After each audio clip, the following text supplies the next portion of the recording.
ప్రీతం నాయకులు వైఎస్ జగన్మోహన్ రెడ్డి గారి పిలుపు మేరకు ఈ రాష్ట్రంలో చంద్రబాబు నాయుడు గారు వాళ్ళ కూటమి వచ్చిన తర్వాత ఎన్నో రకాలుగా అవినీతి అక్రమాలు అరాచకాలు చేస్తుంటే తట్టుకోలేక ప్రజల కోసం విద్యార్థుల కోసం ఉద్యోగస్తుల కోసం మన నాయకుడు పిలుపిచ్చిన పాటనే జగన్మోహన్ గారి పిలుపు కోసం ప్రజల సమస్యల కోసం పోరాటం కోసం ఎన్ని కష్టాలు వచ్చినా నష్టాలు వచ్చినా పార్టీ కోసం విద్యార్థుల కోసం ఉద్యోగస్తుల కోసం అదేవిధంగా ఫీజు రీయింబర్స్మెంట్ కోసం ఈరోజు ఈ దీక్ష చేసిన ప్రతి ఒక్కరికి కూడా శిరస్సు ఉంచి నమస్కారం తెలియజేస్తున్నాం. అయ్యా ఒకటి చంద్రబాబు నాయుడు గారు ఎలక్షన్లప్పుడు మీరు ఇచ్చిన సూపర్ 6 హామీలతో పాటు విద్యార్థులందరికీ చదువుకున్న వాళ్ళందరికీ ఈ రాష్ట్రంలో ఉన్న వాళ్ళందరికీ 20 లక్షల ఉద్యోగాలు ఇస్తామని చెప్పి ఆ రోజు ఎలక్షన్ అప్పుడు మాట ఇచ్చారు. 20 లక్షల ఉద్యోగాలు అంటే ప్రతి కాన్స్టిట్యున్సీకి సుమారుగా 15,000 ఉద్యోగాలు ఇవ్వాలి. ఈ కాన్స్టిట్యున్సీలో మీరు ఎన్ని ఉద్యోగాలు ఇచ్చారు? చదువుకున్న వాళ్ళు నిరుద్యోగులు ఎంతమంది ఉన్నారు? మీరు మాట మీద నిలబడలేదు. ఈ రాష్ట్రంలో ప్రజలకు కానీ విద్యార్థులకు కానీ నిరుద్యోగులందరికీ వెన్నుపోటు పడిచారు.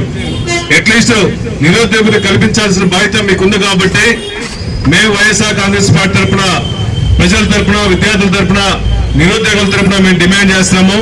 తక్షణమే మీరు చెప్పిన హామీ 78,000 రూపాయలు ఇప్పటి వరకు రావాల్సిన నెలకు 3,000 రూపాయలు వెంబడే శాంక్షన్ చేసి నిరుద్యోగాలను ఆదుకోవాలని చెప్పి సభాముఖంగా తెలియజేస్తున్నాం. అదేవిధంగా మన మాజీ మంత్రివర్యులు దివంగత రాజశేఖర రెడ్డి గారు ఈ రాష్ట్రంలో పేదవాళ్ళందరూ బాగా చదువుకోవాలని ఎస్సీ ఎస్టీ బీసీలకి ఈబీసీలందరికీ ఫీజు రీయింబర్స్ పథకం పెట్టేసి ఈ రాష్ట్రంలో ఎంతో మంది ఇంజనీర్లు డాక్టర్లు అయ్యారంటే ఈ రోజు రాజశేఖర గారు పుణ్యం అని చెప్పి సభాముఖంగా తెలియజేస్తున్నా. ఆయన పెట్టే పథకాన్ని మీరు తూట్లు పరచడం కోసం చదువుకున్న వాళ్ళ పిల్లలకి సుమారుగా 3-4 సెమిస్టర్ల కింద పేమెంట్ రావాల్సి ఉంది. సుమారుగా 7,500 కోట్ల రూపాయలు మీరు బకాయిలుంటే పిల్లలు ఏ విధంగా చదువుకుంటారు? యాజమాన్యాల దగ్గర ఎన్నో ఇబ్బందులు పడుతున్నారు. దయచేసి 7,500 కోట్లు ఎంబడే రిలీజ్ చేయాలని చెప్పి వైఎస్ఆర్ కాంగ్రెస్ పార్టీ డిమాండ్ చేస్తున్నాం. అదేవిధంగా చంద్రబాబు నాయుడు గారు ముద్దుల కొడుకు లోకేష్ గారు ఫస్ట్ టైం ఎమ్మెల్యే అయ్యాడు. ఫస్ట్ టైం ఎమ్మెల్యే అయిన పాటనే ఒక పెద్ద విద్యాశాఖ మంత్రిగా ప్రకటించారు. మీరు విద్యాశాఖ మంత్రిగా వచ్చిన తర్వాత ఈ రాష్ట్రంలో ఎన్ని స్కూళ్లు డెవలప్మెంట్ చేశారు? ఎన్ని స్కూళ్ళు అడిషనల్ రూమ్లు ఏర్పాటు చేశారు?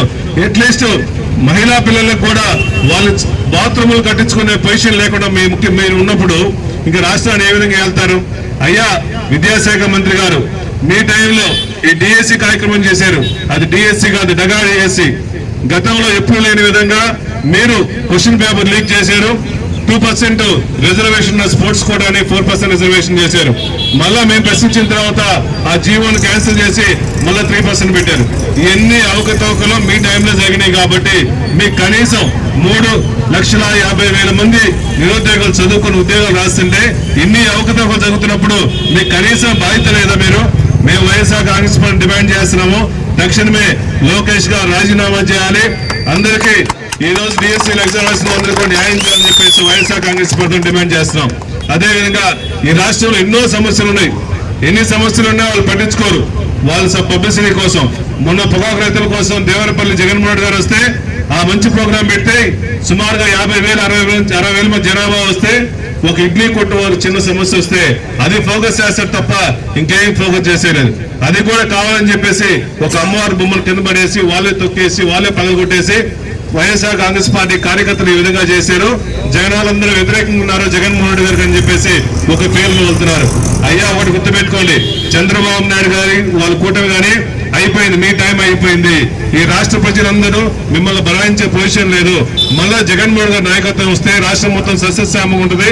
బడుగు బలహీన వర్గాలు అందరూ బాగుంటారు. ఆరోగ్యశ్రీ వస్తుంది. పిల్లలు చదువుకోవడానికి స్కాలర్షిప్లు వస్తాయని చెప్పేసి రాష్ట్రం మొత్తం వైఎస్ఆర్ కాంగ్రెస్ పార్టీ వైపు చూస్తున్నారు. జగన్మోహన్ గారిని ముఖ్యమంత్రి చేసుకోవడం కోసం కృషి చేస్తున్నారు కాబట్టి మీ టైం దగ్గర పడింది. మీ లోకల్ చెల్లుబాటని దయచేసి లోకేష్ గారు రాజీనామా చేయాలని చెప్పేసి వైఎస్ఆర్ కాంగ్రెస్ తరఫున డిమాండ్ చేస్తాం. జై జగన్, జై జగన్.